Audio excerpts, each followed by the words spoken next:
Hello, welcome to Wheel to Wheel TV. Today we're going to run you through how to change an inner tube. A simple enough operation you might think, but one that can save you a lot of time if you're out in horrendous weather or if you're participating in a sportive or similar thing.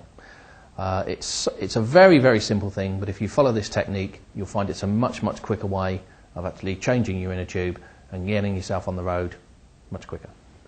So, what do you need to change an inner tube? Well, it's simple. I'd highly recommend 3 of these. These are tyre levers. A lot of people have a mythical vision that you should take the tyre off without using these. With the new type of high pressure tyres, it really isn't possible. Get yourself a really good quality set. You will need a new inner tube, replacement inner tube, and I would suggest you carried at least 2 of these with you at all times.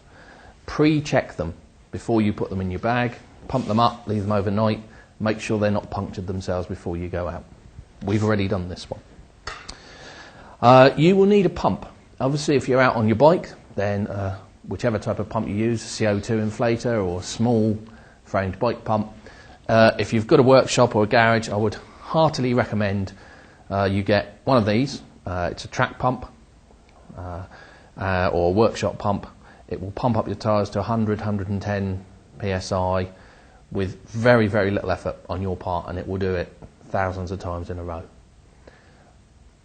So, if you've checked out some of our other wheel-to-wheel TV videos, you'll know that we've already shown you how to take your rear wheel out of the bike, particularly if it's quick release. So we have said wheel here. Now, it's got a slow puncture, which means it goes down over a period of time as opposed to a blowout puncture, which obviously goes down immediately. So, what we do, we let the remaining air out.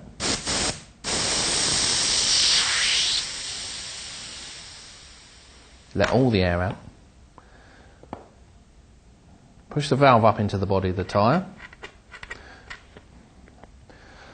Place one tyre lever at the central point opposite the valve. Over, hook on a spoke. Second one, the same, hook on a spoke.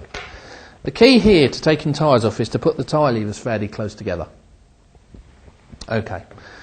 By the time you put the third one in, the tyre will be getting tight.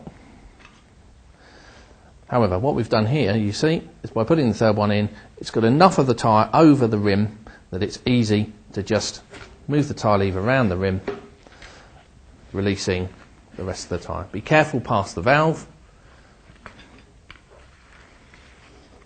And there we go. So now our tyre is released. It's now a simple matter of pulling the tube out. At this stage here, pull it out to the valve. Lift the tyre, and you can just take the tube out like so. Now, one thing I would heartily recommend you do, depending where you are, is very gingerly run your fingers around the inside of the tyre, like this. Okay? Now, the reason for doing this is if you've got any sharp objects or glass or anything similar, you should feel it. If it's caused a puncture, you should feel it on the inside of the tube. And I say gingerly because if it's a particularly sharp thorn, if you do it too fast, it will stick into your finger and will chop the top of your fingers. So just gingerly run 2 fingers around the inside of the tube, around the inside of the tyre. Once you've done that, if you can't find anything, actually examine the tyre. You will see cuts and abrasions, and you may even see debris or small parts that are actually still stuck in the tyre. Now, it's obviously critical at this stage that you remove anything sharp that is in the tyre, whether it be a piece of glass or a thorn, whatever has caused the problem. Otherwise, as soon as you put the new tube in, it will just puncture again. So, if you've done that, that's fine. If you've got time, it's worth re-inflating your tube to see where the hole is. And you can sometimes locate where it is on the tyre by offering the tube up to the valve and seeing where the hole is on your tube, and that will indicate where your problem is on the tyre. There are many occasions where whatever's caused your puncture goes in, causes the puncture, and pops straight out again. So don't be too alarmed if you can't immediately find anything within the tube. Okay, so we're now going to replace that. We're going to put a new tube in there. So we have our new tube and we've partially inflated it. So, take the trap pump, push on the valve, 1 or 2 pumps, hardly any pressure. It's really just to get the shape. Don't pump it up too hard because it will not fit inside. There we go. Pop it in the valve, pop the tyre over, and then it's very simple. Feed the tube into the tyre. It's easy to do this with your thumbs.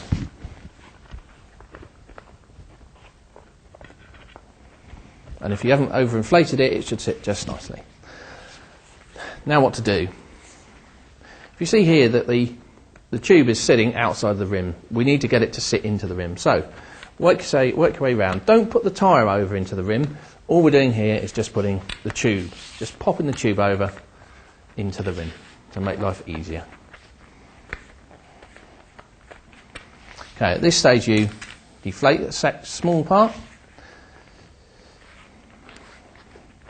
Okay. Flip the tyre over into the rim. Once you've got about a third of the wheel done, take the valve and push it up into the tyre. This means that it doesn't get sandwiched between the tyre and the rim. Then all we do is work our way round, turn the wheel.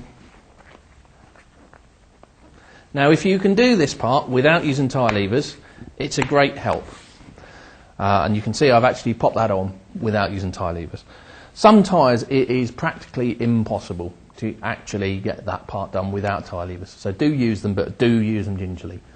Please don't use spoons, bits of wood, or anything other than a plastic tyre lever.